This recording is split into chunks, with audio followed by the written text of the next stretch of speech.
Okay. All right. Yes. Your kidney on top of your adrenal. Okay? Your adrenal gland. Most people know the adrenals because they're epinephrine, norepinephrine, fight or flight, right?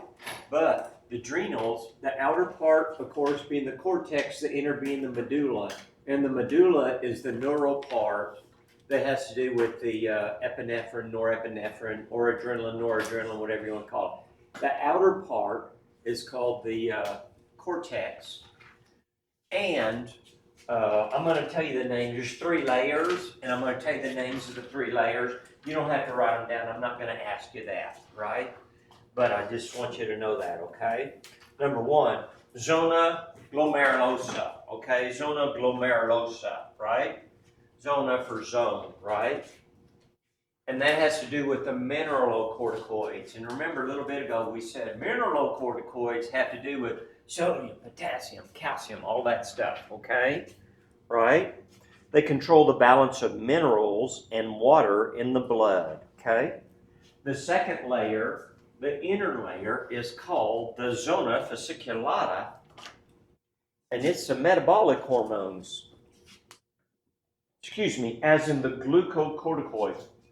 Glucose means, you know, when you hear the word glucose, you think glucose, right? Sugar, right? That has to do with controlling your blood sugar, yes.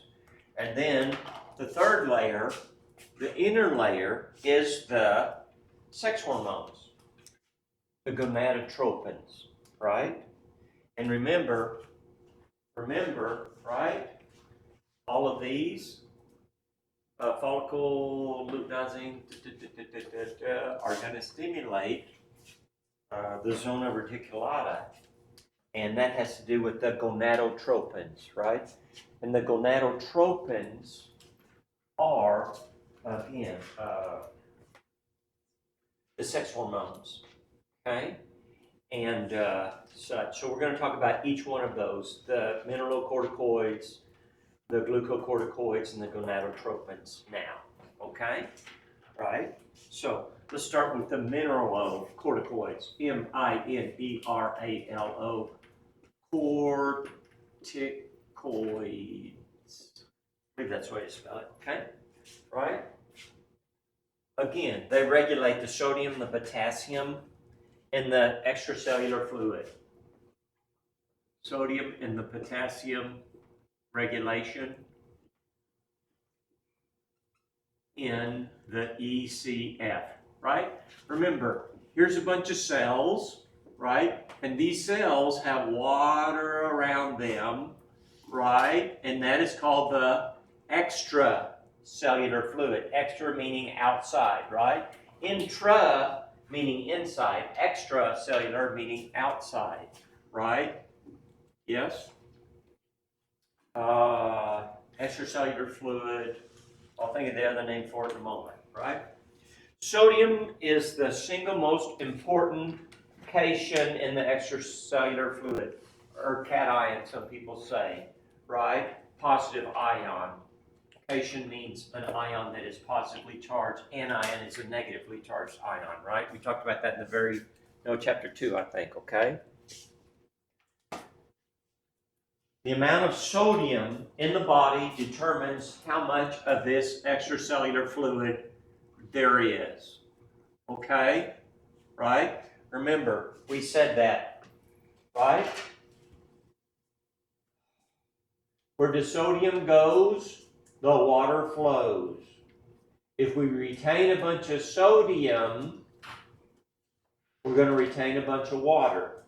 If we lose a bunch of sodium, it's going to be the opposite. We're going to dehydrate. Okay? It's very important. Kidneys are very important for determining that balance of sodium. And if we have just the right amount, everything's good. Too much will swell up and we'll have edema, and we might have trouble breathing. And oh, by the way, that extra water may even get down in the bottom of our lungs and we can't breathe, COPD, or the opposite, right? We may sweat it all out and get dehydrated. yes, and will feel tired and weak and dizzy, and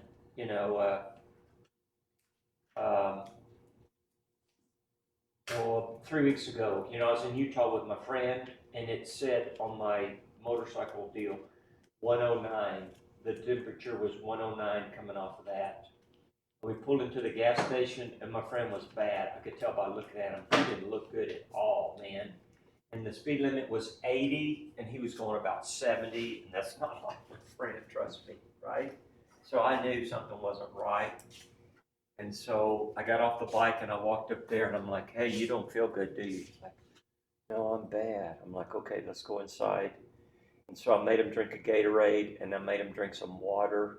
He said, I can't drink too much, I'll throw up, But anyway, and about 20 minutes in that cool, and he pepped up and helped him to rehydrate. Yes? Okay? And such. So, right? Whether it's your climbing partner or your motorcycle partner, you got to take care of them. Right? Because if something happens to you, they got to take care of you. Yeah? Right? Like we stopped in the middle of a storm on the way back to put on our rain gear, and I said, I was having to yell because the wind was so high, and I said, here, you hold this jacket while I put it on, because if it gets out of my hands, it's going to Oklahoma, right? That's what's going to happen. And then I held his jacket while he put it on, yes? Right? So, anyway, important to work together. Okay. Mineralocorticoids regulate sodium, potassium, and the extracellular fluid. Sodium is the single most important cation in the ECF. Sodium, sodium, sodium. It's very, very important. The amount of sodium that you have in your body determines how much water you're going to have in your body. Okay? The amount of sodium in your body is going to determine how much water. How much water is in your circulatory system, your heart, your lungs, your blood vessels, not your lungs, pardon me, your heart, your blood vessels, all that circulatory system. If you have a whole bunch of water in there, guess what you're going to have? High blood pressure. The opposite, you don't have enough water and your blood is very thick, your blood pressure is going to be very low and you're going to feel like, oh, I think I'm going to faint here, right? Dehydrated, yes? Okay? So, sodium is very important, okay? The amount of sodium determines the volume of extracellular fluid. And again, where the sodium goes, the water flows, okay? Now, we're going to talk about the most important mineralocorticoid, the most important one. There are multiple, but we're just going to talk about the biggie, right? Aldosterone. A-L-D-O-S-T-E-R-O-N-E. Aldosterone, okay? Aldosterone is the most important for regulating sodium and potassium, okay?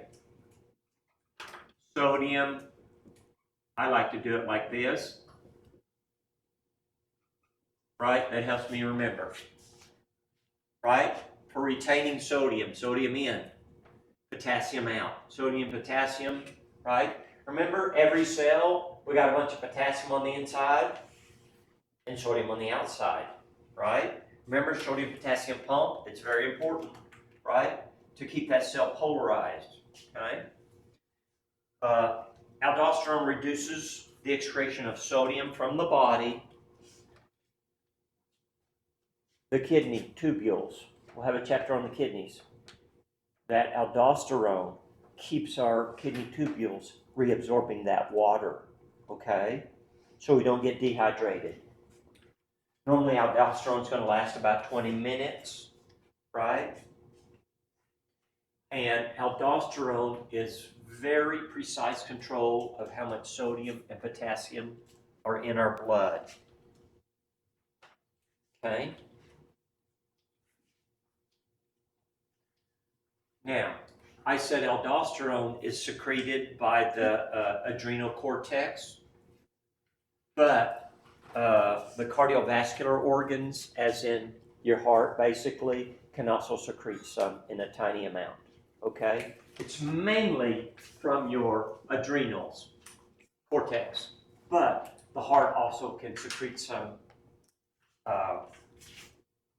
aldosterone, okay? Now, let's talk about mechanisms that regulate aldosterone secretion, okay? Now, here we go.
Okay, sorry about that. It's because it's complicated. I had to write it down before I shoot my mouth off. But anyway, okay, here's what happens. If our blood pressure is too low, we need to get it up. Or if I get cut and I spurt out a lot of blood and then I stop the bleeding, guess what? My blood pressure is going to drop, right? Because the volume went down, right? The main determinant of our blood pressure is how much water is in our circulatory system, and that's determined by the sodium, okay? So here we go. If my blood pressure or my blood volume goes down, okay, then what happens is the kidney goes, hey, our blood pressure's too low, and it secretes renin, R-E-N-I-N, renin, okay? What we're talking about is the renin-angiotensin aldosterone mechanism. This is a big deal because so many of the blood pressure drugs affect this, okay? So what happens is this. Too low of blood pressure, or I lost a lot of blood, my blood pressure is going to be low because I lost a lot of blood. My kidneys are going to go, uh-oh, secrete renin. Renin cleaves. You have a protein floating around in your blood called angiotensinogen, okay? And the angiotensinogen, right? There's actually a cascade, which means da-da. This, angiotensinogen 1, angiotensinogen 2, blah, blah. There's 4 of them in a row. But anyway, what happens is that it starts this cascade or this chemical process and such, and that is going to cause these glomerular cells, right, to secrete aldosterone. And remember, aldosterone is retain the sodium and excrete the potassium. Okay? If we retain sodium, where the sodium goes, the water flows, right? If we retain sodium, we're going to retain water. And we're going to get rid of the opposite, potassium, okay? I shouldn't say the opposite, that's not exactly right, but I mean the sodium and the potassium do this all the time, okay? So, the renin-angiotensin aldosterone mechanism is major, okay? Again, the kidneys act slowly. They're not, I'm scared. It's not neural stimulation. It's hormonal stimulation, right? So, renin cleaves the angiotensinogen that's floating around in our blood at all times, and that stimulates the production of aldosterone, okay? And so, That aldosterone, we retain the sodium, we get rid of the potassium, and as a result of that, our blood pressure will go up. Yes? It will keep our blood pressure the proper amount, right? Stimulates the glomerular cells to release aldosterone, okay? Water retention, sodium retention, and the blood pressure goes up. Okay? If we get dehydrated, our blood pressure will go low, our aldosterone will go up, we will save the sodium, retain water, and our blood pressure will go up, right? If you're dehydrated, forgive me, if you're dehydrated, you gotta go pee a bunch. Ooh, you're trying to save that water, right? You're trying to save that water, your kidneys, okay? So, anyway, here we go. The renin-angiotensinogen, right? Again, a bunch of the blood pressure drugs work on this mechanism to try and many times stop the aldosterone. And if you don't have aldosterone, you'll urinate out that water, and what will happen to the blood pressure? It'll go down. So they're trying to treat high blood pressure. The very first high blood pressure drugs, what did they make you do? Urinate, right? And when you urinated, your fluid went down, the amount of fluid, water in your circulatory system went down, and your blood pressure went down, right? I can remember when I was a kid, old guys, oh, I just took my blood pressure pill, gotta go pee, right? And that's what a lot of the old-timey blood pressure drugs do. And some of the newer ones interfere with this mechanism. But anyway, okay? Now,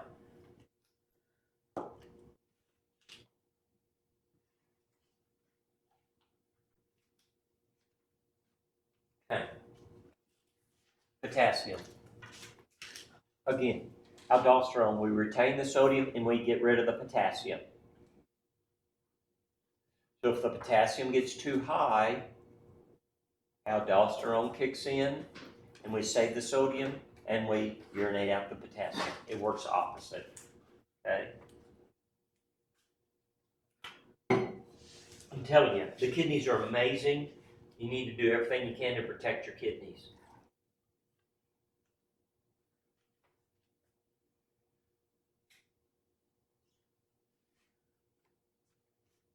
Let's do it like this.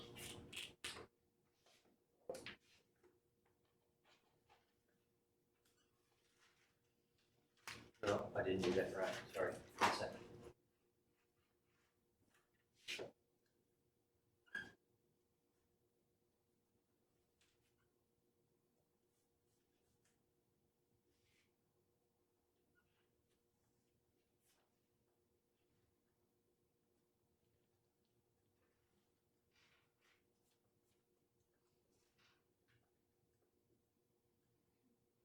Okay? I would highly recommend when I draw one of these, you draw that in your notes, right?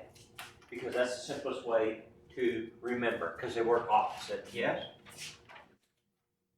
If the potassium's too high, we want to get rid of it, and we want to save the sodium. And our aldosterone will go up. Conversely, if our potassium gets way low, right, the aldosterone will go down and such, okay?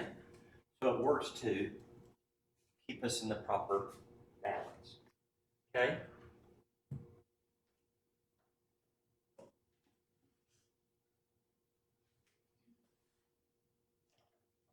Okay.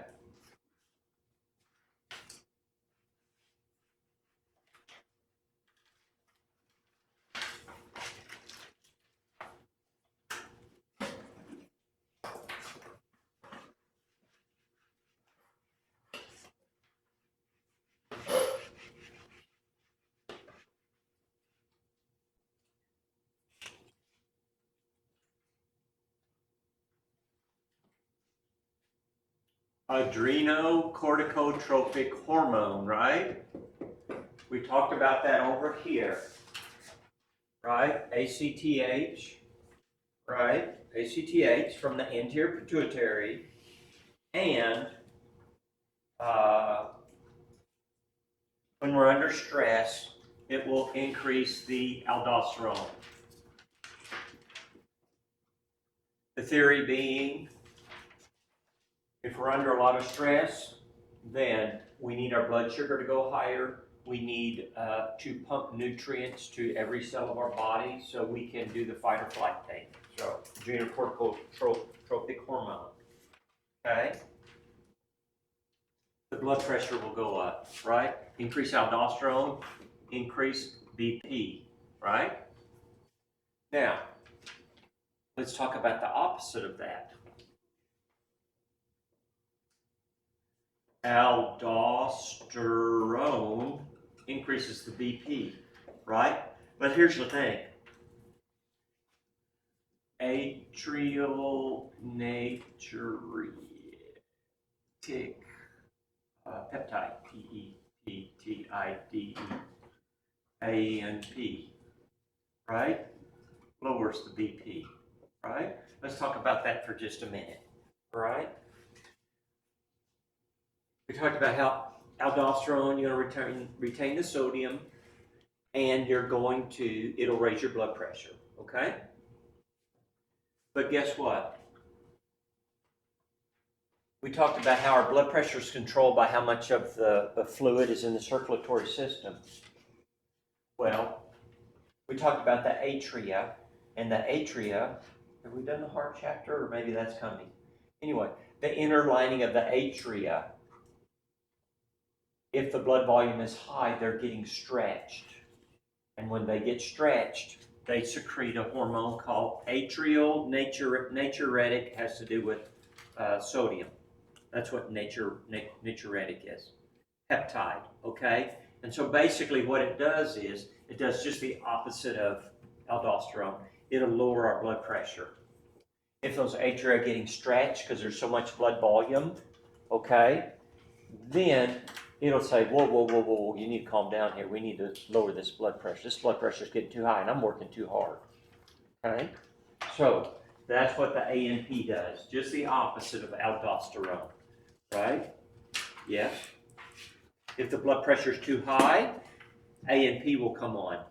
If the blood pressure is too low, this will go down and aldosterone will go up, right? It's a seesaw. They balance. Yes.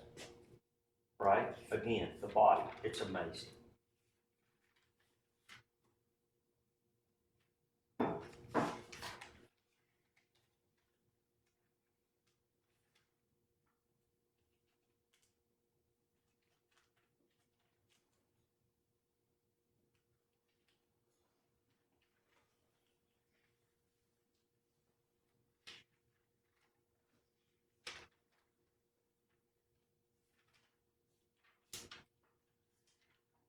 Okay.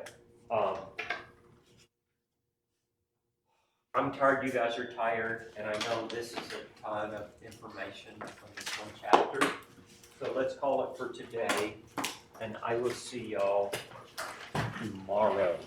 Okay? So, have a good evening. I'm going home and have supper with my lovely wife. Yes? Now, did you look at your grades, by the way, Miss Madison?